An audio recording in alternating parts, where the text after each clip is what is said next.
Hello there, everyone. My name is Riki Flo, and welcome to Growth 101. It's a show that aims to help newbie moms determine how they can help their child achieve their full growth potential. Thank you so much for joining us today. Together with PediaSure Plus, we'll be conducting a series of discussions with experts and fellow health advocates to help moms deal with the challenges of raising a growing child. So today, we'll be talking all about the importance of nutrition in a child's development, along, of course, with the vitamins and nutrients that can help them achieve their full growth potential. So joining us to shed some light on the matter is Dr. Jun Dimaano. He happens to be Abbott's Area Medical Director for Asia Pacific. Also, I'm so happy to introduce my co-host for today. She's a broadcast journalist and herself a mom of three. Welcome, Niña Corpuz. So hi guys, Niña and Doc Jun, welcome to the show. Hi Riki, I'm really happy and honored to be part of today's discussion. Yeah, hello Riki. Nice to see you again. I'm also very happy and excited to share more information about this very relevant topic to our parents today so that they can take care of their children better. Well, Doc Jun, it's always such a grand time when, we have discussions with you because you have so much information to share. So I myself actually have some questions, so why don't we dive right into them? Now, this topic is actually really, really important to me. I am 4'11.8". My husband is 6'2". I want to know how moms like me, and I know Niña probably has, similar sentiments. How do we determine whether our kids are not growing like they're supposed to? Riki, I was about to ask the same thing. I'm not so tall myself, and my husband as well. So is genetics the only factor here? I mean, I'd like to think that there are other things we can do, aside from genetics. Most moms don't really notice it until we start observing our kids with other children and see the difference in height. I'm just really worried that I'm being too complacent or not doing enough when I should be spotting the signs really early on. I think that's an excellent point that you brought up, Niña. And while we're on that topic, I'm sorry to bombard you with all this question, Dr. Jun, but are there other factors as well that we should monitor aside from how tall they're becoming? Yeah, those are all very good questions, and I'm sure a lot of moms are asking those questions as well. So when we talk about growth, there are a lot of dimensions when we talk about growth. It has the height, the weight, and the immunity aspect of it. So let's talk first about the height. Height is one of the more important determinants of growth, and we should measure that regularly because height in the first 5 years of life determines 60% of the child's adult height. So it's really important to act on the first 5 years of the child's life by giving proper nutrition so that we can unlock the child's growth potential. And to Niña's question, genes is not the only factor affecting height or growth. There are other factors such as environmental factors such as sleep, activity, nurturing environment, and of course, one of the low-hanging fruits is really nutrition. So we should give the right nutrition during the first 5 years of life to truly unlock the growth potential of the child. So hindi pa huli ang lahat, pwede pa natin palakihin ang ating mga anak kahit na hindi ganun katangkad ang kanilang mga magulang. Now, the second one is weight. Weight is easier to manage because weight fluctuates easily depending on what we give the child. No? Pero importante yun because it is an indicator also of yung activity niya. Let's say, kailangan niya ng energy for the activities of a child kasi very active yan eh. Pati yung kanilang growth mabilis at this period, accelerated ang growth nila. So, kailangan nila ng proper nutrition, energy, and calories. So, kapag nag-fluctuate yung timbang at let's say masyado siyang payat for his age, then kailangan natin din bigyan ng proper nutrition. And the last dimension of growth, which not a lot of people probably know about, is immunity. Immunity kasi, kailangan natin to strengthen our immune system kasi kung yung bata sakitin, yung days na dapat sila spend niya growing, isa-spend na sa bahay, nagpapahinga, and the energy and the nutrition that he is taking in is used to fight off infections rather than these nutrients being utilized for growth. Kaya every sick day ng bata, nagkakaroon din to ng parang konting challenge sa kanyang katawan para lumaki. And for us parents and caregivers, what we can do is really to measure our child's growth, height and weight, and of course observe also yung kanyang immune function. Now, how can we do that? By measuring the height using, let's say, a growth chart. Or if you don't have that, you can just measure the height and go into the PediaSure Plus website. There's an online calculator there, a growth tracker, where you can input the child's certain information, the child's height, the age, the gender, and it will generate results as to what is the appropriate height for that child and whether or not the child is faltering or lagging behind, and so that you can give the right nutrition. That is the objective measures of growth. But there are also some subjective measures. These are the ones which you observe in the child. At dito pumapasok yung 4 M's. Yung 4 M's na yun is yung mapili sa pagkain, masakitin, mapayat, at maliit. So those are the 4 things that we can observe in the child. At kung nakikita natin to sa ating mga anak, then these are red flags that should alert us into acting more aggressively by giving the proper nutrition and going into the root cause of the condition. Because maraming possible root causes eh. So baka kailangan na hindi lang nutrition ang intervention. So kailangan i-measure natin yung kanilang growth at i-observe yung 4 na signs na yun sa ating mga anak. There you go, the 4 M's. And you know, if you mommies watching are taking note of like a checklist, gumagawa kayo ng checklist. Again, it's height, it's weight, and it's immunity. Quick question, Doc. You know, you mentioned it's very important to measure our child's height. How often should you do it? The younger the child, the more frequently you should do it. Pero kung nasa above 3 years old na siya, maganda na ma-monitor natin yung dalawa, yung height and kanyang weight, at least monthly. Sa weight, ma-observe mo yung changes dyan quickly. However, for the height, medyo matagal, no? But still, it would be important to measure them regularly, at least on a monthly basis. I'm glad to know about this growth tracker because before this, I wasn't aware of that. And I'm so guilty. I haven't really checked my child's height for the last, a few months. Yeah, actually, it's easy now, especially ngayon, no? Nandito lang tayo sa bahay. You can do those things, yung measurement, at the safety of your own homes. Kasi online lang naman siya, as long as you have a tape measure maybe or a ruler, you can measure the height and put it into the app. Tapos malalaman mo na kung on track siya or hindi based on the WHO growth standards. One of my concerns as a mom is that while I'm not super strict with the meals that we prepare at home, I also don't want my kids to grow up as picky eaters. So my question is, does my being too lax about food and nutrition affect their growth process? And how can I convince my child to prioritize eating on time over playing or watching?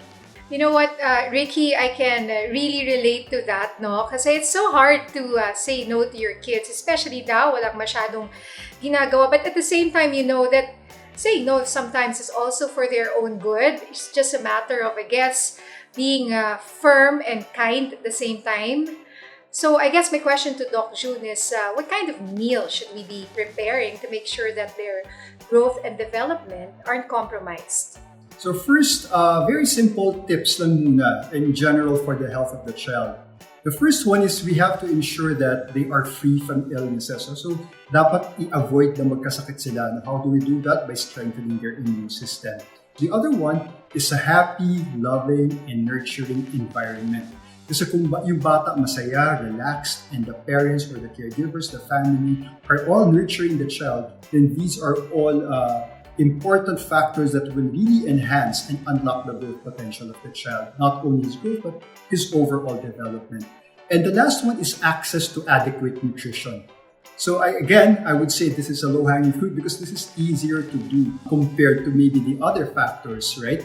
However, sa ngayon kasi ang mga bata medyo picky eaters, mapili sa pagkain, at kahit na may access sila sa sustansyang pagkain, hindi nila hilig yung mga ito. Hilig lang nila yung mga low nutrient value but calorically dense food. Yung nakukuha nila sa mga snacks, sa mga iba-ibang klaseng pagkain na matatamis o maalat or oily. So, hindi yun yung ideal food for the child. The ideal food is really complete and balanced. We can get this from dietary sources, so yung usual food intake natin. Narinig niyo ba yung Pinggang Pinoy? It's a simple tool which illustrates kung ano yung mga iba't ibang klaseng food groups na dapat present sa bawat meal ng isang bata. May fruits and vegetables, may protein sources like lean meats and fish, meron ding carbohydrates. So, lalo na sabi niyo kanina, active yung mga bata, ang hilig maglaro, ang hilig makipag-interact sa ibang mga bata. No? So kailangan nila ng energy to fuel those activities of a young child who is very active. So kailangan talaga bigyan ng mataas ng energy na pagkain at the same time yung rich sa micronutrients such as vitamins A, D, C, E, K, zinc, selenium, iron, all of these micronutrients, although hindi sila talaga yung nagbibigay ng energy, sila yung nagtumutulong para yung mga chemical processes in the body will happen. All of these things we can take from our usual diet or yung ating tinatawag na regular dietary intake.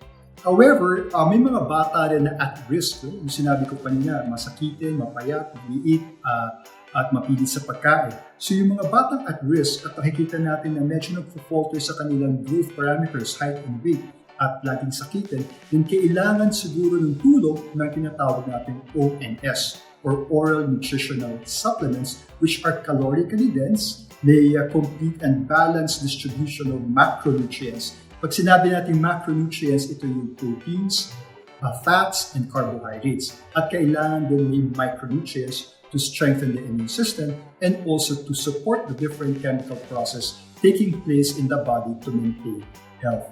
So kailangan lahat ng yun. There was a question a while ago on the tips on how do we encourage our children to eat more nutritious food. No? So isa dito is sinabi ko kanina yung pinggan tinoy, no? Kailangan nga diversify yung food. The more colorful yung plate, the better. Ibig sabihin, iba't ibang klaseng nutrients ang pumapasok sa kanyang katawan.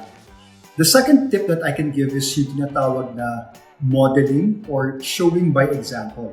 Kailangan ipakita natin sa ating mga anak na yung mga masusustansyang pagkain ay kinakain din natin. Doc, I just have something to say about that, no? Kasi I just like to share that I'm very particular what we eat at home and I always try to choose what's best for my kids, no? So what I do pag kumakain kami, Doc, yung anak ko walang special food yan. Hindi siya separate from us. Pero sa amin kasi, so well-balanced meal.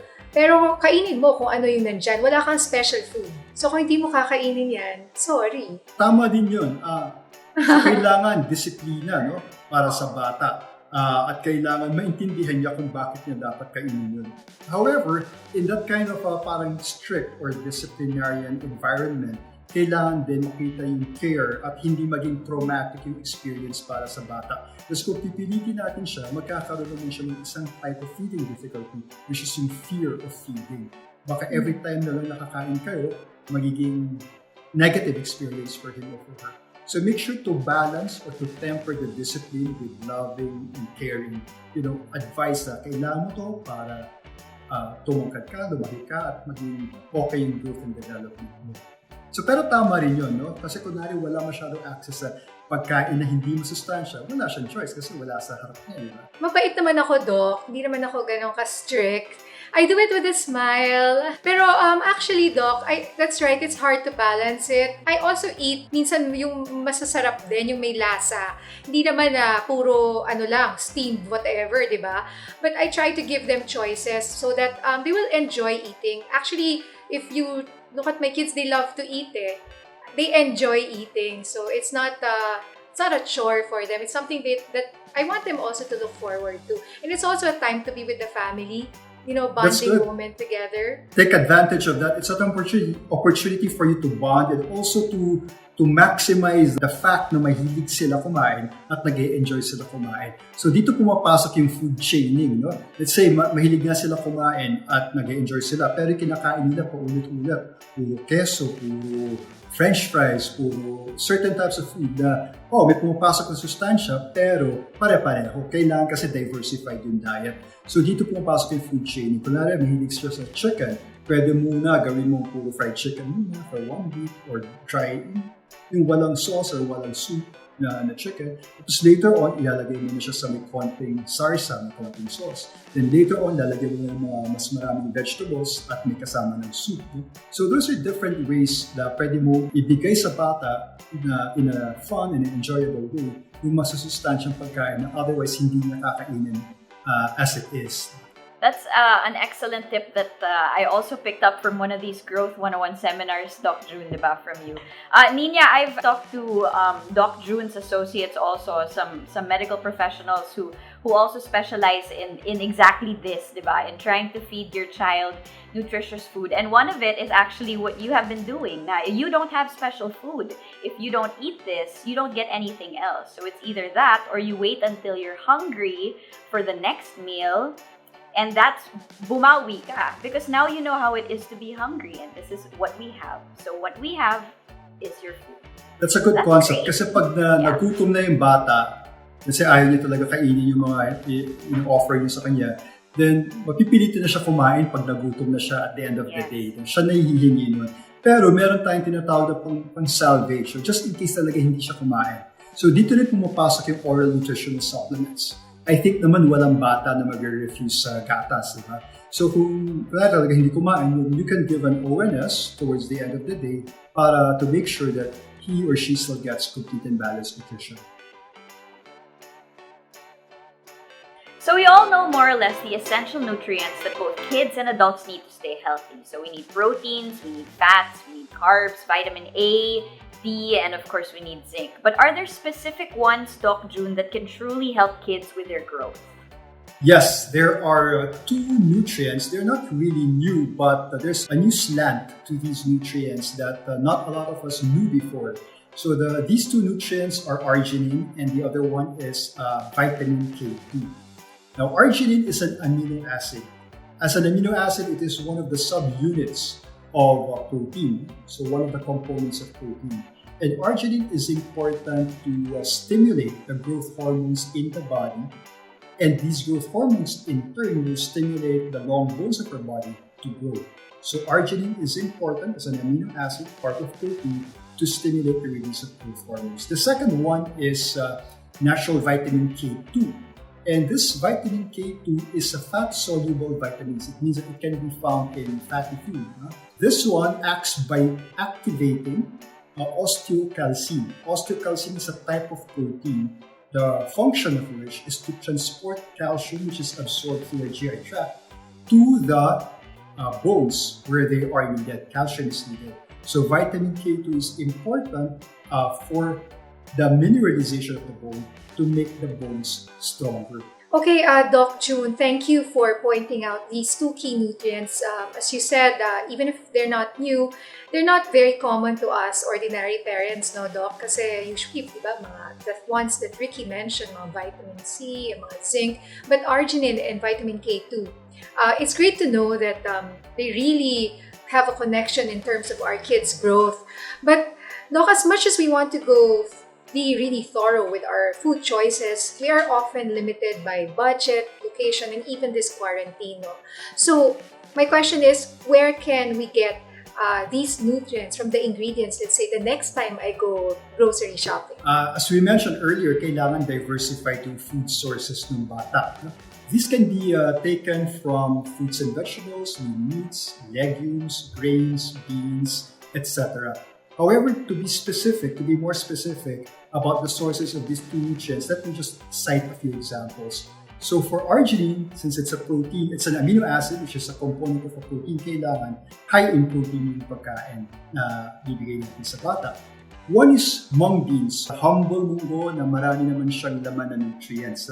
However, if you want to give the child adequate amounts of arginine, for example, if you want to give 1,000 milligrams, you need to give 3 bowls of munggo to get 1,000 milligrams. Yes, just to get 1,000 milligrams of arginine in one day. Kung mahilig ka naman sa chicken, you have to give chicken breast 3 strips.